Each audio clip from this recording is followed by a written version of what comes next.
Estados Unidos impone nuevas restricciones en su política hacia el régimen castrista. Lanzan campaña para ayudar a niño cubano enfermo de cáncer. Continúa el presidente Donald Trump su visita oficial al Reino Unido. El mundo conmemora la masacre de Tiananmen. Varios países asiáticos sacrifican millones de cerdos por la peste porcina. Activistas españoles lanzan campaña contra el plástico. Estas y otras informaciones de hoy, 4 de junio del 2019, aquí en su noticiero Televisión Martí, edición nocturna que comienza ahora. Este es el noticiero Televisión Martí, edición nocturna. Saludos amigos y muy buenas noches. Les habla Tomás Regalado.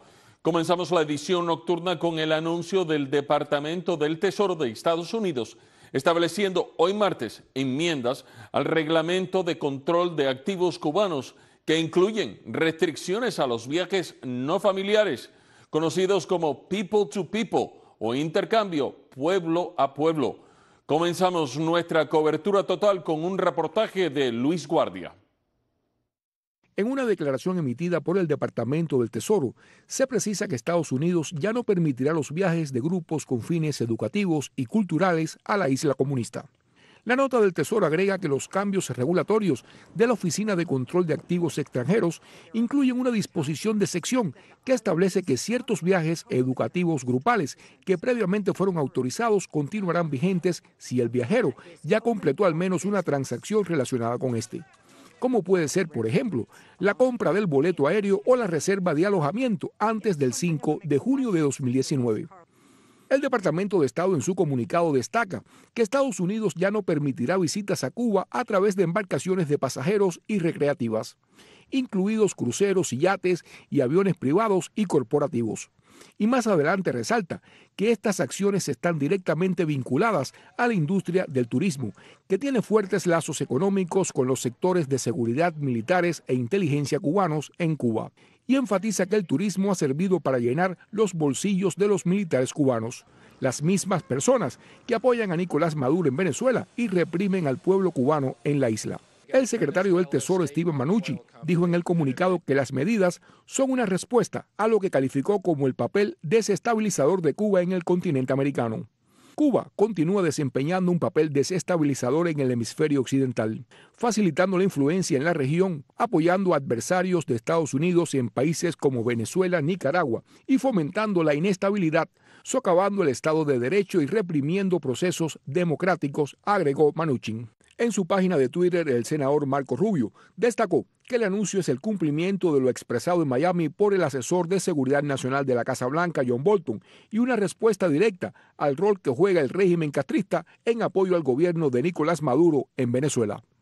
Por su parte, el canciller castrista, al rechazar las medidas, enfatizó que éstas pretenden asfixiar la economía y dañar el nivel de vida de los cubanos para arrancarnos concesiones políticas. El Departamento del Tesoro dijo que las medidas entrarán en vigencia este miércoles tan pronto sean publicadas en el registro oficial. Luis Guardia, Radio Televisión Martí. Según informó el portal de noticias de Bloomberg, la decisión sorprendió a los analistas y ejecutivos de la industria naviera. Las acciones de los operadores de cruceros bajaron este martes después de haber subido más temprano en el día. Norwegian Cruise Lines Ltd. Holdings cayó hasta un 5.1%, mientras que Royal Caribbean disminuyó casi un 3%. Carnival también borró las ganancias anteriores, reflejando poco cambio en la jornada bursátil. Y las nuevas restricciones impuestas por la administración del presidente Trump en la política hacia Cuba causaron de inmediato reacciones de la sociedad civil en la isla. Vanessa Cardona tiene los detalles. José Daniel Ferrer, líder de la Unión Patriótica de Cuba, hizo referencia a estas nuevas sanciones y no solo con respecto a Cuba, sino a Venezuela y Nicaragua, donde sugiere que se debe aumentar la presión a las que califica como dictaduras que gobiernan esos países. De la situación que vivimos en el continente, Estados Unidos y también otras naciones libres y democráticas debían presionar al máximo, sancionar al máximo acorralar al máximo regímenes como el cubano, que es la cabeza de toda esta cuestión en contra de la libertad en el continente, también al venezolano y al nicaragüense. Pero también en la medida en que incrementan las medidas contra esta tiranía, debe aumentarse el apoyo a quienes luchamos por la libertad y la democracia dentro de estas naciones. Las medidas deben ser fuertes y efectivas, como también debe ser efectivo el apoyo a los que luchamos por la libertad. Juan Antonio Madrazo, coordinador del Comité Ciudadano por la Integración Racial y activista, dijo que las nuevas medidas que entrarán en vigor a partir del próximo 5 de junio son necesarias, dado que la ampliación de los viajes de pueblo a pueblo establecidos por el expresidente Barack Obama no surtieron el efecto esperado. Durante la administración Obama vimos con mucha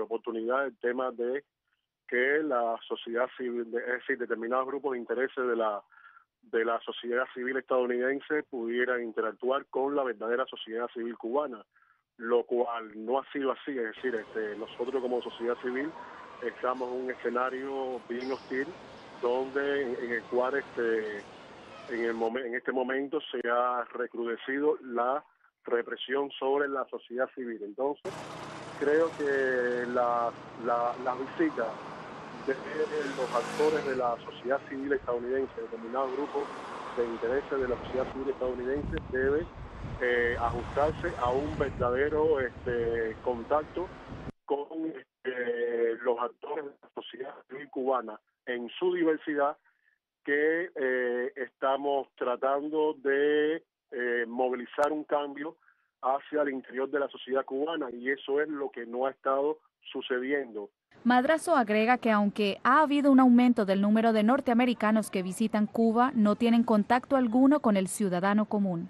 En los últimos meses han viajado muchos estadounidenses a Cuba, pero no ha sido un contacto verdadero con los verdaderos agentes de la sociedad civil cubana, que estamos trabajando al interior de la isla para un cambio, sea desde el punto de vista cultural, sea desde el punto de vista ambiental, y entonces el Estado cubano obstaculiza también ese tipo de relación. El fotógrafo independiente y activista Claudio Fuentes también está de acuerdo con estas medidas y asegura que las personas que viajan a Cuba a través del programa Pueblo a Pueblo son dirigidas por el oficialismo castrista. Hasta ahora jamás ha habido contactos de colaboración o de cooperación con personas que están dentro de la oposición o al menos dentro de la sociedad civil. Por lo tanto, en verdad no hay un intercambio como tal. Las personas que viajan de Estados Unidos hacia Cuba de alguna manera son recibidas, movidas, trasladadas en unos circuitos muy cerrados por el régimen. Son acaparados por una oficialidad cubana que los montan en un circuito y los llevan al hospital que tienen cuadrado, donde la cosa no está tan desastrosa, al asilito de ancianos o modelo, a la escuela primaria, a la escuela secundaria, que usan interminablemente una y otra vez para llevar a los extranjeros. Y claro que en el romanticismo de muchos norteamericanos, digamos, que pueden ser críticos con el sistema y que sueñan con un paraíso distinto y que no entienden que todas las sociedades democráticas, por muy imperfectas que sean, son no obstante perfectibles y demás. Entonces allí se quedan como empobrecidos con todo aquello. Vanessa Cardona informando para Radio y Televisión Martí. Y aquí en Miami, miembros de la comunidad cubana en el exilio también reaccionaron a las nuevas regulaciones anunciadas por el gobierno de los Estados Unidos, y la mayoría coincide en que representan una decisión acertada de la administración del presidente Trump. Yoandi Castañeda amplía. Así es, este nuevo paquete de medidas anunciadas por la administración Trump y que buscan ejercer presión desde el punto de vista económico al régimen castrista tendrá un efecto a corto y mediano plazo en los ingresos que genera la dictadura. Ante ellas reaccionaron líderes de organizaciones cubanas en la diáspora y el exilio cubano en general. Las nuevas medidas en este momento crítico que está pasando el régimen, debido también a la tosudez del régimen de continuar reprimiendo a su pueblo y de continuar metiéndose en América Latina y estimulando a estos regímenes y ayudándolos a permanecer en el poder. Así que la política de nosotros es darle el espacio para ver si esto funciona o no. Yo creo que hay otras medidas que hace falta tomar, como por ejemplo lo que nosotros hemos sugerido en muchas ocasiones, que es poner en práctica en Cuba los principios Sullivan de responsabilidad empresarial, como se hizo en Sudáfrica, y también de que hayan leyes concretas que castiguen a los funcionarios del régimen de Cuba, como se hace en los casos de Venezuela o en los casos de Nicaragua, que todavía eso no se ha puesto en vigor en el caso de Cuba. Bueno, eran esperadas, ¿no?, de acuerdo a las proyecciones de la política de la administración actual de los Estados Unidos. En realidad hay que ver el impacto que van a tener dentro de Cuba. No es menos cierto que ha habido un abuso serio por parte de la comunidad o las personas que viajan dentro de esas categorías de persona a persona, ¿no? Habría que redefinir qué significa de persona a persona, qué persona se va a ver. También hay una parte de la comunidad que se puede ver afectada en personas que de verdad tuvieran algún tipo de propósito cultural, pero no es menos cierto que este intercambio cultural ha sido abusado, sucede en una sola vía, mientras el régimen castrista se dedica a impedirle a activistas que asistan a eventos internacionales, pues desde aquí de los Estados Unidos se viaja libremente para ir a Cuba. Es que el problema es que Cuba siempre está hablando de bloqueo, nunca ha habido bloqueo, el embargo no ha funcionado, ahora es que el embargo va a funcionar. Porque fíjate, una de las cosas que me molesta mucho es el intercambio cultural intercambio cultural que vienen a buscar el dinero para llevárselo para Cuba. Ahora, en este momento, que no dejen entrar los ferries, los buques esos llenos de turistas, dejando miles y miles de dólares allí, que los cierren, que nos quiten. Hay que darle un gran aplauso al presidente Trump por lo que ha hecho contra la dictadura castrocomunista, de quitar los cruceros y de quitar muchas cosas más que está haciendo. Y eso es lo que tiene que hacer el presidente Trump, apretar la tuerca hasta el final, hasta acabar con los castristas criminales asesinos de 60 años en Cuba. Llevan 60 años acabando con un pueblo y le echan la culpa a los americanos y al bloqueo americano de que hay hambre en Cuba por los americanos. Este anuncio, hecho por el gobierno de los Estados Unidos, resulta coherente con las declaraciones hechas en su momento por el presidente Donald Trump, el secretario de Estado Mike Pompeo, la vicesecretaria adjunta de este departamento para el hemisferio occidental Kerry Filiperi, el consejero de Seguridad Nacional John Bolton, los senadores Rick Scott y Marco Rubio, así como el congresista Mario Díaz Balar. Yo, Andy Castañeda, reportando para Radio y Televisión Martín. En otras noticias sobre Cuba, el Observatorio Cubano de Derechos Humanos denunció este martes en Madrid que el régimen castrista ha aumentado las prohibiciones para entrar y salir de la isla a los ciudadanos cubanos, burlando la ley migratoria firmada en el 2012 y en vigor desde el 2013.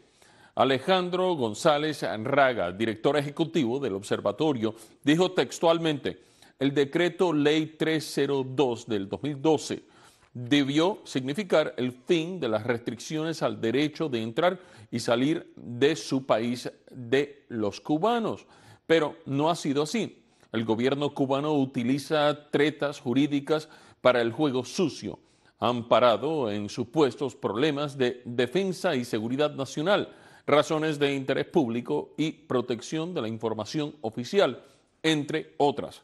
Todas significan que el gobierno decide arbitrariamente la entrada y la salida de los cubanos. Y en otro orden de noticias, una madre cubana está pidiendo ayuda internacional para su hijo de 4 años, paciente de cáncer, porque según afirma en Cuba no existe el tratamiento necesario para salvarle la vida. Grisel González tiene los detalles. Leticia Pascual acudió a las redes sociales para pedir ayuda desesperada para su hijo de 4 años de edad, paciente de cáncer. Según le dijo a Radio Martí, en la isla no cuentan con el tratamiento necesario. Tiago Vegas Pascual padece de un ganglio neuroblastoma detectado a los 2 años de edad.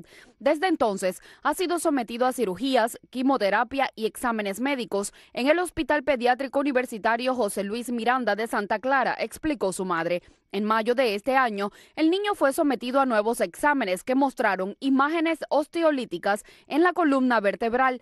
También fue sometido a una gammagrafía que arrojó metástasis en columna vertebral y cresta ilíaca izquierda. Lo único que tiene el sistema de salud en este momento, o sea, el sistema oncológico, tiene un tratamiento de rescate, que es lo que me dicen los doctores, un tratamiento de rescate que el niño puede resolver con ese tratamiento, y después que ese tratamiento termine, Cuba no cuenta con más ningún recurso para poderle poner los demás tratamientos que lleva, que llevaría un trasplante de médula ósea, o sea, otros tipos de quimioterapias que aquí Cuba no los tiene. El sistema de salud de Cuba es un sistema de salud que no cuenta con muchos recursos. El cáncer que tiene el niño es un cáncer en los huesos y casi siempre esos cánceres tienen que terminar con un trasplante de médula ósea, que es por ahí donde existe la mortalidad infantil en este país, en esos niños que presentan esos problemas. Pascual pidió ayuda a las autoridades cubanas. Fui a buscar orientación a la Asamblea Provincial ayer, la cual no me convencieron. Me contactaron con el Oncológico Nacional, la cual la respuesta que me dio la doctora fue una respuesta muy desagradable que me la voy a reservar, no la voy a comentar. La doctora se llama Migdalia. Aquí Cuba no me va a dar una visa humanitaria porque ya he agotado todas las posibilidades y no me la puede dar. Incluso he escrito a hospitales, he escrito a mi familia que vive en Estados Unidos, he escrito a millones de lugares y todo el mundo me dice que tiene que hacerlo a través de Cuba, que Cuba me dé esa visa humanitaria, o sea que el sistema de salud de Cuba me dé esa visa humanitaria, haga el contacto, y la verdad que eso es imposible. Ante la incertidumbre, con la ayuda de una prima en la ciudad de Miami, pidió la solidaridad de la comunidad a través de una campaña en el sitio de internet GoFundMe, una plataforma donde se recolectan fondos con el fin de ayudar con los pagos para los trámites y gestionar así el tratamiento en un hospital fuera de la isla. En medio de los obstáculos, esta madre dice que seguirá luchando y no se va a dar por vencida. La campaña Juntos por Tiago se estableció con la meta de recaudar $2,000 y en tan solo 3 días recaudó 2,367, según lo que reflejó la página este lunes. El dinero será utilizado para gestionar la salida a algún país donde le puedan dar el tratamiento que necesita el niño. Y yo no quiero que me pase igual que le ha pasado a esas madres de esas salas que han fallecido sus hijos por falta de atención, por falta de que no hay recursos, de que no hay medicamentos en este país. Y yo no quiero que a mí me suceda eso. Grisel González para Radio y Televisión Martí. Hacemos nuestra primera pausa, pero antes saludamos a los que nos ven por Facebook y nuestro canal de YouTube. Este es el Noticiero Televisión Martí, edición nocturna. Ya volvemos.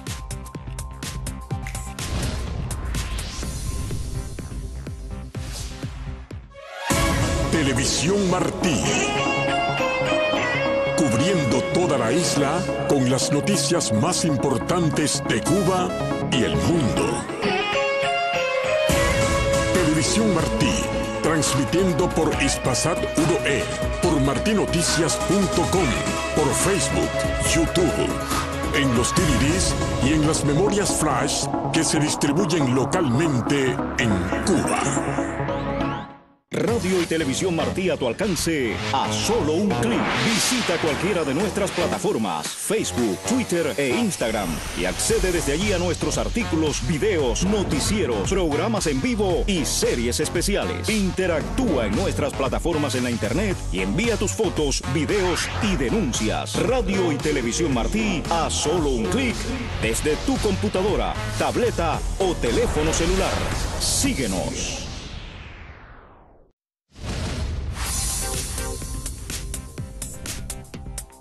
Muchas gracias por continuar con la edición nocturna. En una rueda de prensa, la primera ministra británica Theresa May dijo este martes que ella y el presidente de los Estados Unidos, Donald Trump, quieren lograr un ambicioso acuerdo comercial tras la salida de su país de la Unión Europea. La señora May y el mandatario estadounidense se reunieron en la residencia oficial de la primera ministra, en el número 10 de Downing Street, en la segunda jornada de la visita de Estado del presidente al Reino Unido, que empezó el lunes con un banquete ofrecido por la reina Isabel II. Eres una profesional tremenda y una persona que ama mucho a su país. Realmente un honor. Las declaraciones de May se efectuaron en una rueda de prensa al concluir la reunión entre la primera ministra y el presidente Trump. Por su parte, el presidente coincidió en que ese eventual pacto tiene un tremendo potencial. Hay un tremendo potencial en ese acuerdo comercial. Ese trato está cerrado. Creo que ese trato está realmente listo. Tal vez no le otorguen el crédito que merece si hace algo, pero creo que usted merece mucho crédito. En su reunión, en la que no estuvieron solos, sino acompañados de sus respectivos asesores, el presidente y la primera ministra hablaron también sobre la crisis con Irán y las tensiones con China sobre el tema comercial, en particular las restricciones impuestas por la administración del presidente sobre la empresa de telecomunicaciones Huawei. Esta noche el presidente Trump y la primera dama organizaron un banquete en Winfield House, la residencia del embajador estadounidense. Entre los invitados se encontraban el príncipe Carlos y su esposa Camila, la duquesa de Cornwall, la primera ministra Theresa May y su esposo Philip May. La primera ministra recientemente anunció su renuncia para el próximo 7 de junio, que abre un proceso electoral en su partido para sucederla. Al inicio de su visita, el presidente Trump mostró su apoyo a candidatos partidarios de un Brexit duro, como el antiguo ministro Boris Johnson. Hoy, 4 de junio, se conmemora el Día Internacional de los Niños, víctimas inocentes de agresión. Dianely Guerra se encuentra con nosotros ahora para darnos todos los detalles. Dianely, muy buenas noches. Buenas noches, Tomás. El 19 de agosto de 1982, las Naciones Unidas decidió que cada 4 de junio se recordará la relación que viven los menores. La decisión de Naciones Unidas surge en medio de la consternación ante el gran número de niños palestinos y libaneses que habían sido víctimas inocentes de los actos de agresión. El propósito es reconocer la realidad de los menores víctimas de guerras, los conflictos armados y el dolor que sufren los pequeños que son víctimas de maltratos físicos, mentales y emocionales. Las reglas de la guerra prohíben los ataques a escuelas u hospitales, el reclutamiento y la detención ilegal de niños. Pero lo que es cierto es que en las guerras los niños son los más afectados. De acuerdo con la ONU, 1 de cada 10 niños viven actualmente en zonas afectadas por conflictos armados. Entre los países donde los niños sufren más este tipo de abuso infantil se encuentran Siria, Yemen, República Centroafricana, Sudán del Sur y Nigeria. Los niños son víctimas de reclutamiento como soldados, el homicidio, la violencia sexual, el secuestro, los ataques contra escuelas y hospitales, así como la ausencia de ayuda humanitaria, mencionó la ONU en su página oficial. Según UNICEF, en Siria los niños han sido testigos todos los días de violencia y de la muerte y han tenido que acostumbrarse a vivir sin los elementos más básicos. Unos 14 millones de niños de la región sufren la consecuencia de los cada vez más intensos combates y 5.6 millones de niños que sufren pobreza, desplazamiento y estado de sitio. Pero no solo las guerras afectan a los niños. En una pequeña casa de Caracas, en Venezuela, un niño llora mientras colocan una cometa en el ataúd de su hermano mayor. Eric Altuve murió la semana pasada por problemas respiratorios mientras recibía tratamiento para el cáncer de estómago en el principal hospital de niños de Venezuela. Mi hijo luchó bastante, sí fueron 5 meses y 11 años esperando un trasplante de médula ósea. Que tengan un poquito de corazón con esos niños que quedan allá adentro, que están sufriendo. No hay medicamentos para ningún niño que están allá adentro. Que revisen por favor esa quimio, si están vencidas o están mal preparadas, porque los niños ya no están aguantando esas quimios. Según una fundación que ayuda a niños con cáncer en Caracas, Venezuela, en sus primeros 22 años, la organización de caridad registró un total de 98 muertes por la enfermedad. Esto ha sido eclipsado por 105 muertes registradas en los últimos 2 años. Según la directora de UNICEF, los niños necesitan paz y protección en todo momento y es tiempo de poner fin a los ataques contra los menores. La Organización para la Cooperación y el Desarrollo Económico aseguró que solo en el 2018 3 menores fueron asesinados al día en México. Tomás, una realidad impactante para lo que llamamos son el futuro del mundo. Continúa con más. Dianely, muchas gracias por ese reportaje en este día donde se conmemora, como dices, el futuro de los niños. Así mismo, impactante los. Muchas gracias. Otra pausa y regresamos en breve con noticias de América Latina. Muchas gracias a los que cada noche nos sintonizan por nuestra frecuencia de onda corta y también por Radio Caracol. Sigan con Televisión Martí. Ya volvemos.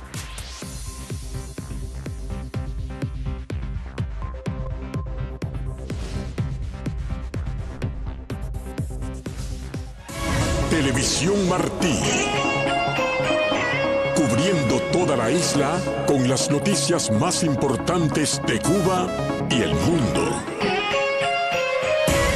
Televisión Martí, transmitiendo por Hispasat 1E, por martinoticias.com, por Facebook, YouTube, en los DVDs y en las memorias flash que se distribuyen localmente en Cuba.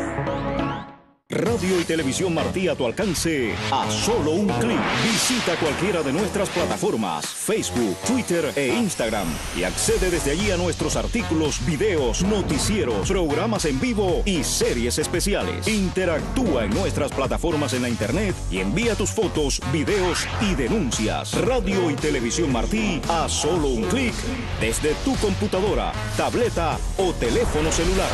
Síguenos.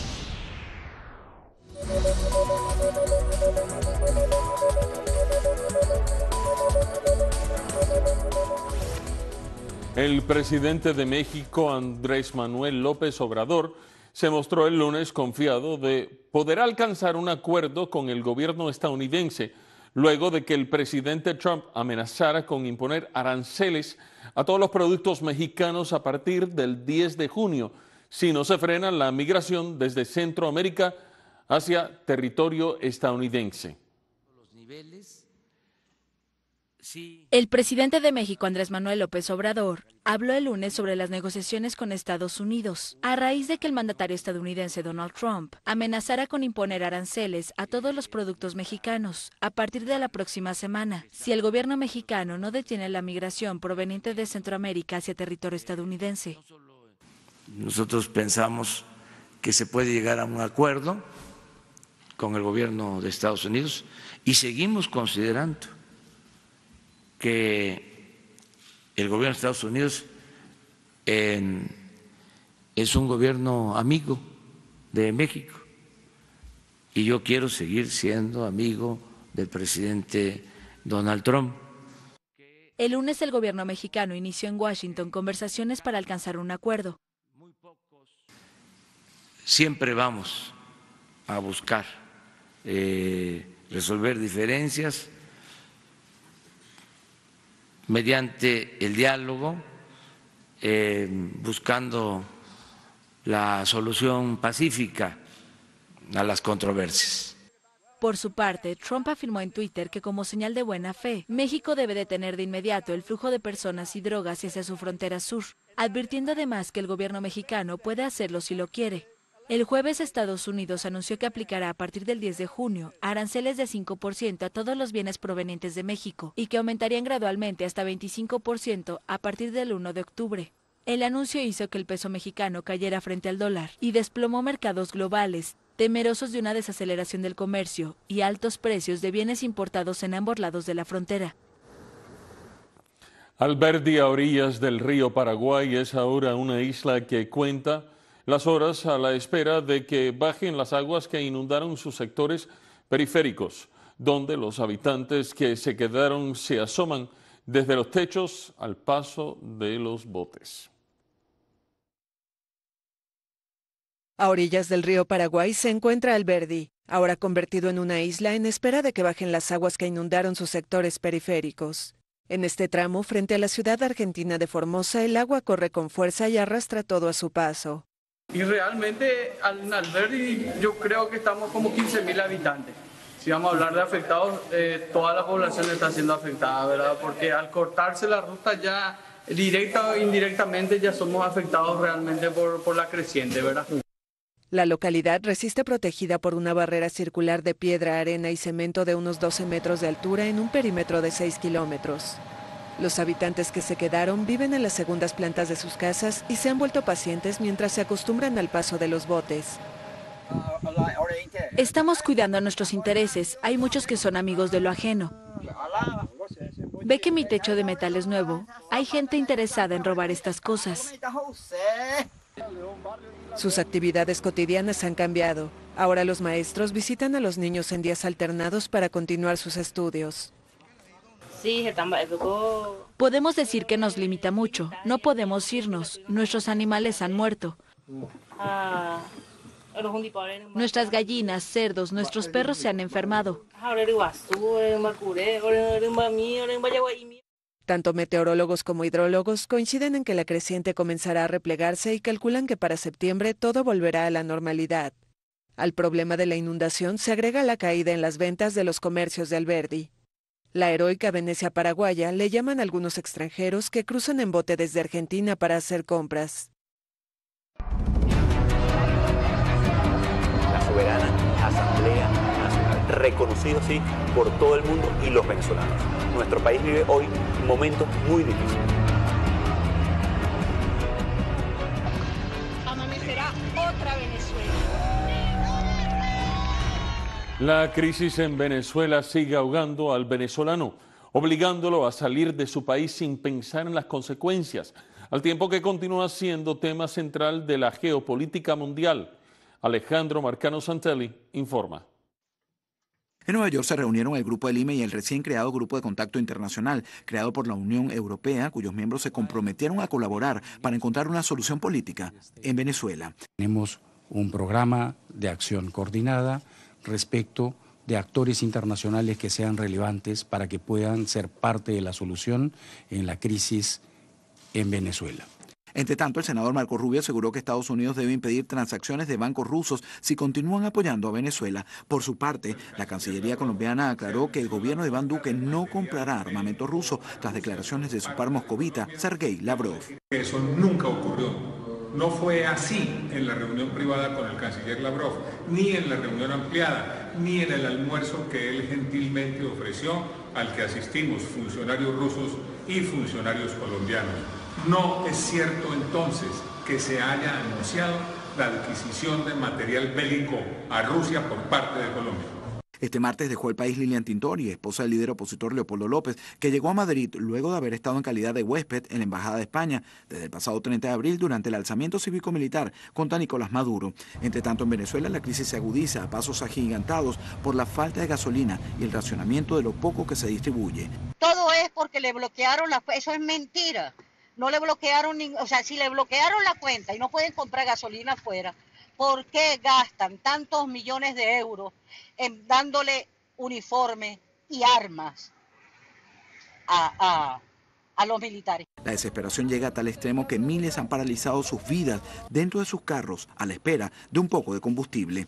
Estoy esperando a que podamos echar porque, cónchale, lo único que podemos hacer para poder mantener nuestra vida común es con la gasolina, porque en realidad lo único que mantiene activo el país. El país se paraliza aceleradamente. Los pronósticos no son nada alentadores. Esto es un atraso para el país, para el trabajador, para el taxista, para el productor, para todas las personas que se utilizan los medios de transporte.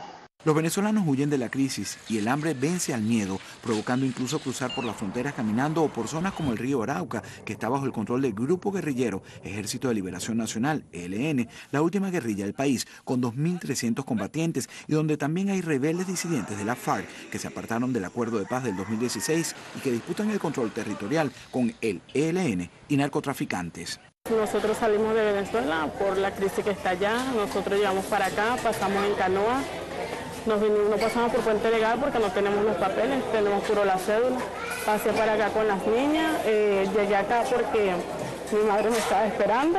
Ignorando las amenazas, los inmigrantes y sus hijos muchas veces caen en las manos de estos grupos armados. No conocí bien las dinámicas de las comunidades y como digo, del control social de los grupos armados y básicamente muchos niños, niñas y adolescentes son reclutados, ¿no? Esa es una realidad que tenemos. Algunos prefieren experimentar este alto riesgo porque al menos consiguen algo de comer. Improvisan hamacas como camas y pequeñas carpas que le permiten protegerse de la noche, aunque no de los peligros de convertirse incluso en traficantes de drogas.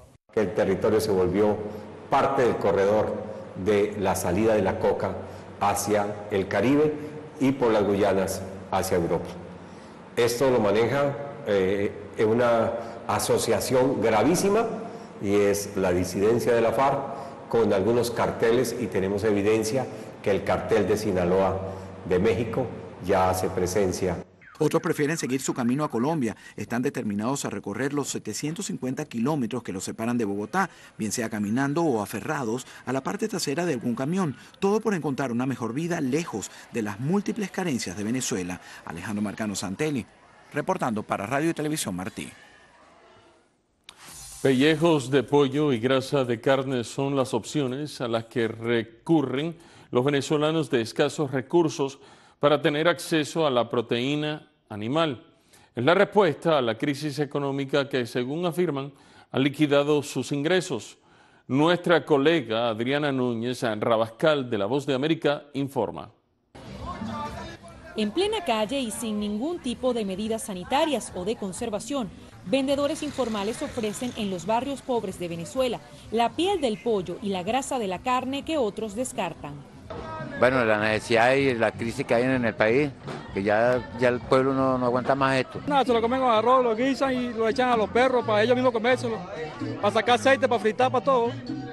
Las moscas se paran sobre la mercancía, pero eso poco le importa a Vladimir, un residente de Petare, el barrio pobre más grande de Venezuela, pues según explica es lo poco que puede pagar con su salario. Uno le quita la mosca, y uno se lo lava bien y después lo ponemos en la olla de presión, pues. Yo lo compro porque en mi casa si está el arroz y no hay para comerse el arroz, se fritan o se hacen guisaditos.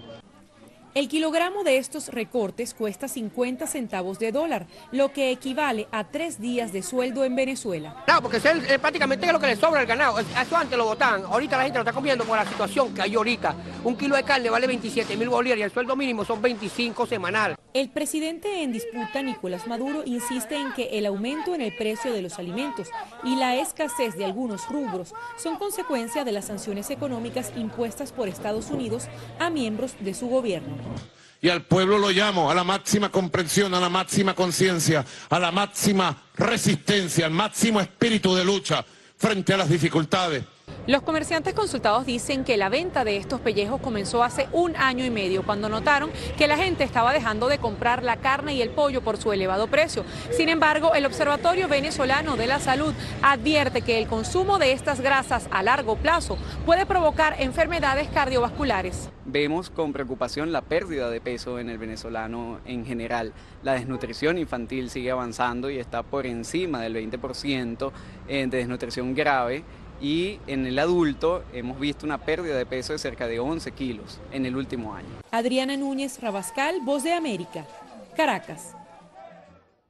Más noticias de la actualidad mundial al regresar de la pausa.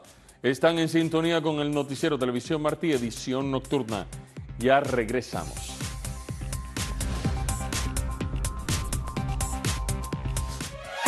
Televisión Martí. Cubriendo toda la isla con las noticias más importantes de Cuba y el mundo. Televisión Martí, transmitiendo por Hispasat 1E, por martinoticias.com, por Facebook, YouTube, en los DVDs y en las memorias flash que se distribuyen localmente en Cuba.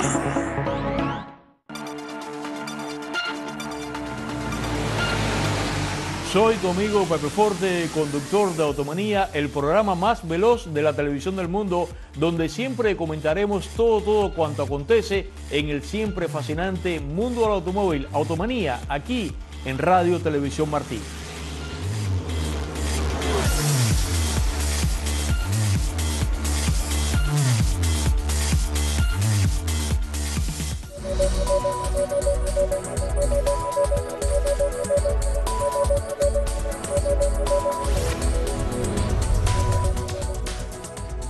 El 4 de junio de 1989, la imagen de un solo hombre parado sosteniendo 2 bolsas de compras frente a una hilera de tanques de guerra en la plaza de Tiananmen en Pekín, China, para muchos se volvió el símbolo más fuerte y conmovedor a nivel mundial de los disidentes del país asiático.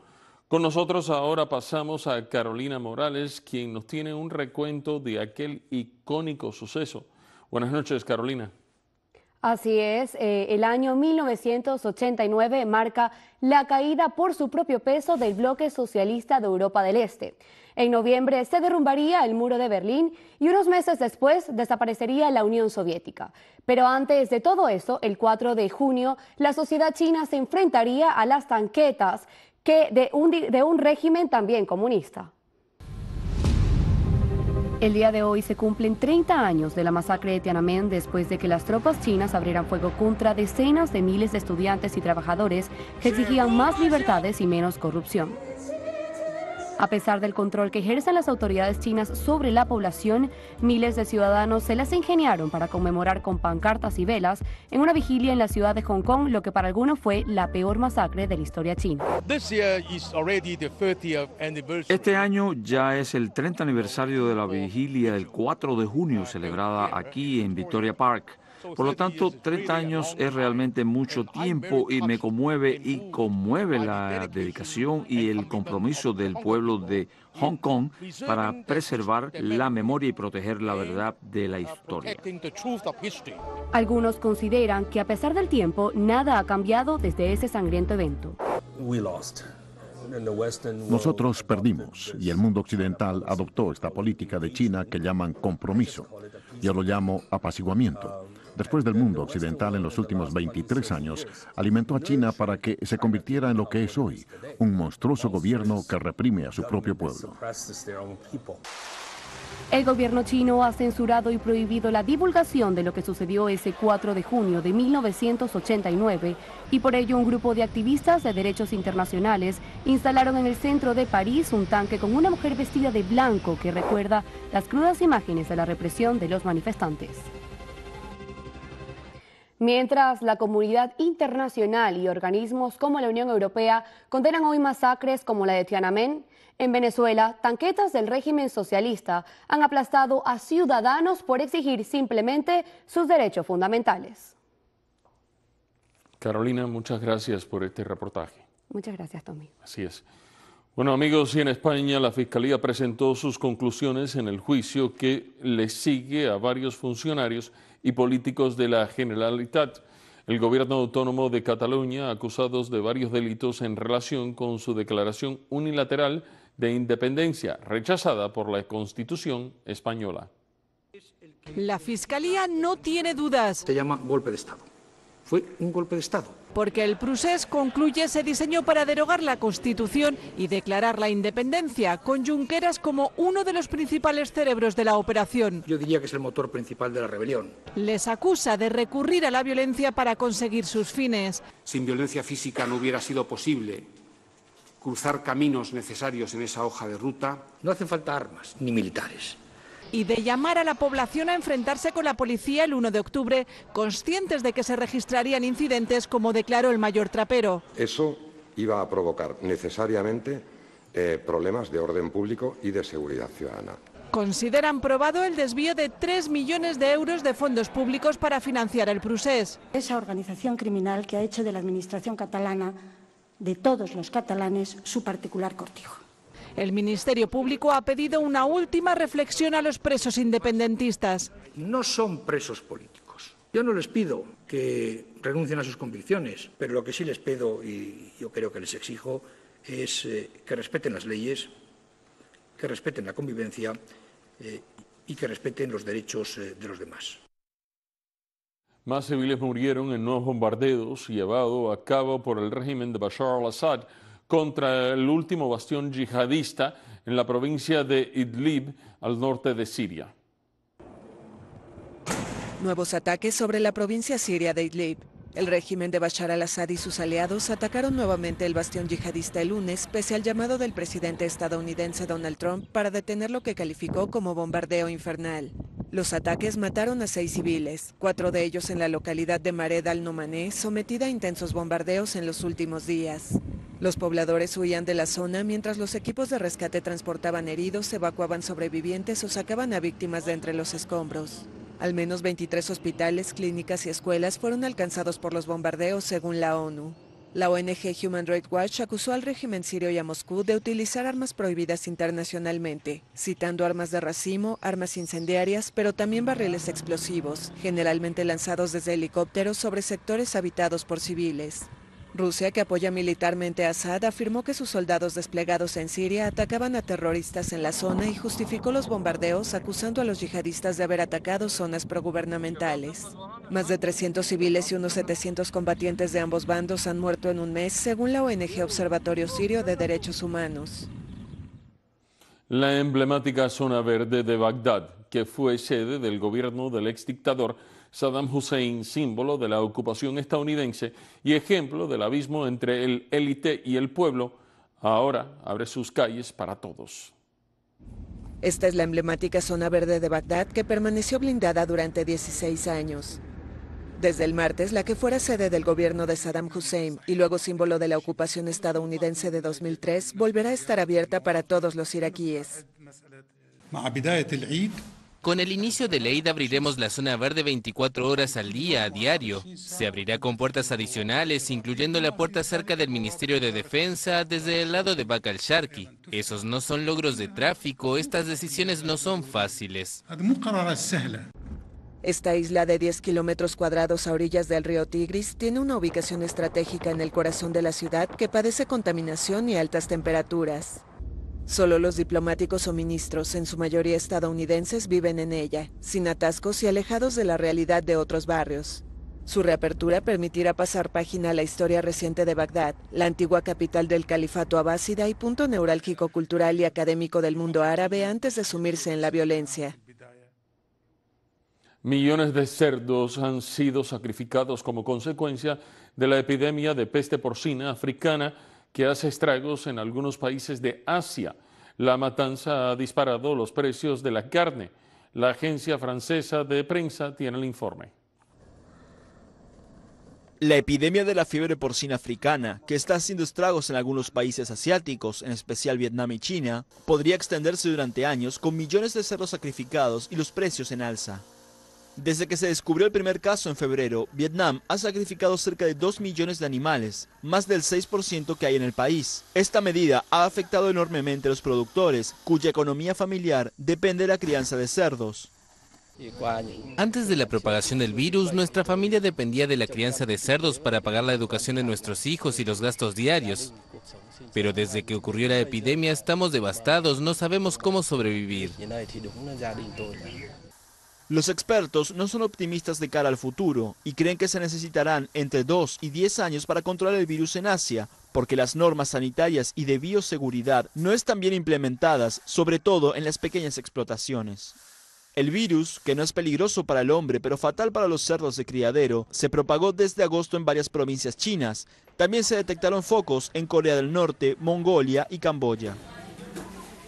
Amigos, hacemos nuestra última pausa y al volver, Víctor Fabián González, el galán de los deportes, nos trae toda la información deportiva aquí en el Noticiero Televisión Martí, edición nocturna. Ya regresamos.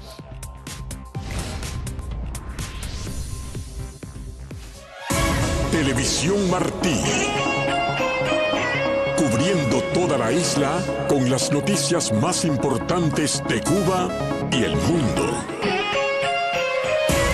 Televisión Martí, transmitiendo por Hispasat 1E, por martinoticias.com, por Facebook, YouTube, en los DVDs y en las memorias flash que se distribuyen localmente en Cuba.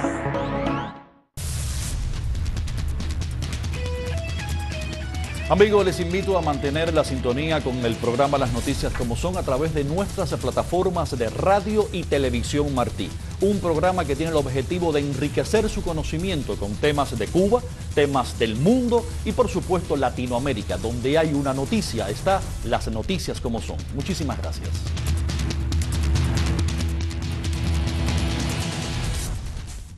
Radio y Televisión Martí a tu alcance a solo un clic. Visita cualquiera de nuestras plataformas, Facebook, Twitter e Instagram y accede desde allí a nuestros artículos, videos, noticieros, programas en vivo y series especiales. Interactúa en nuestras plataformas en la internet y envía tus fotos, videos y denuncias. Radio y Televisión Martí a solo un clic desde tu computadora, tableta o teléfono celular. Síguenos.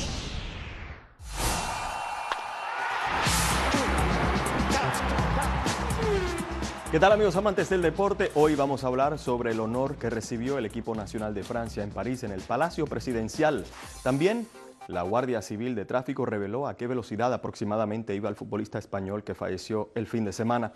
Y se dio a conocer si habrá revancha entre Anthony Joshua y Andy Ruiz en los pesos pesados del boxeo. Tan siquiera uno ya dio el sí.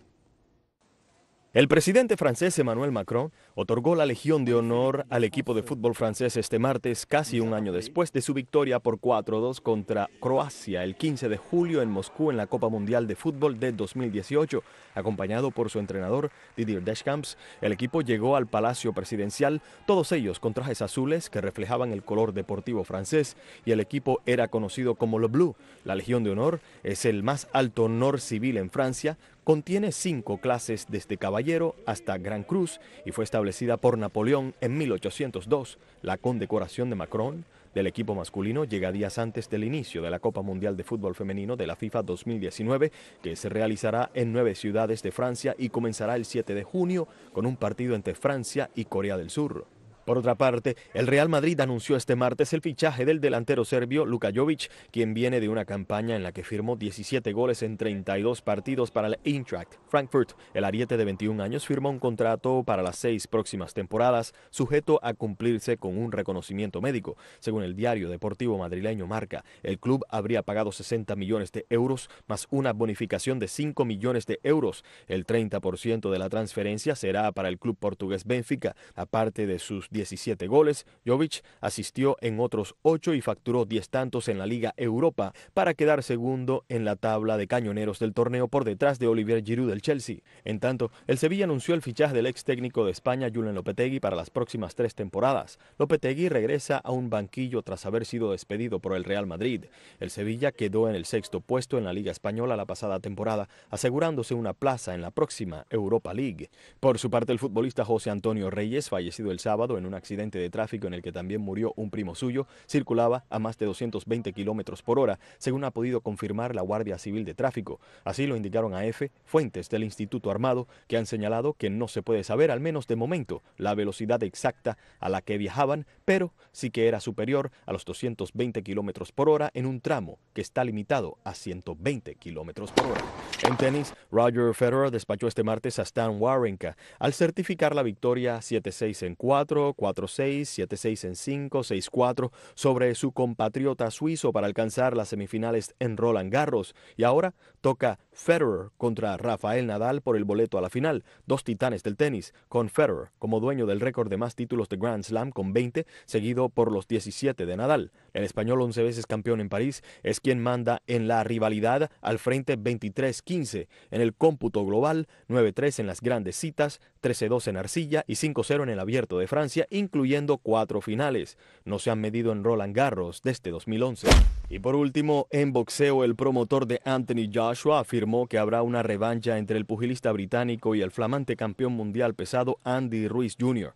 Eddie Hearn declaró en Twitter que la cláusula de revancha en el contrato fue activada este martes tras negociaciones con Joshua, sus representantes y su preparador Rob McCracken. Hearn dijo que la pelea se realizará en noviembre o diciembre en una sede a confirmarse pronto. Joshua sufrió la primera derrota de su carrera profesional cuando fue noqueado por Ruiz Jr. en el 7º asalto del combate en el Madison Square Garden de Nueva York el fin de semana.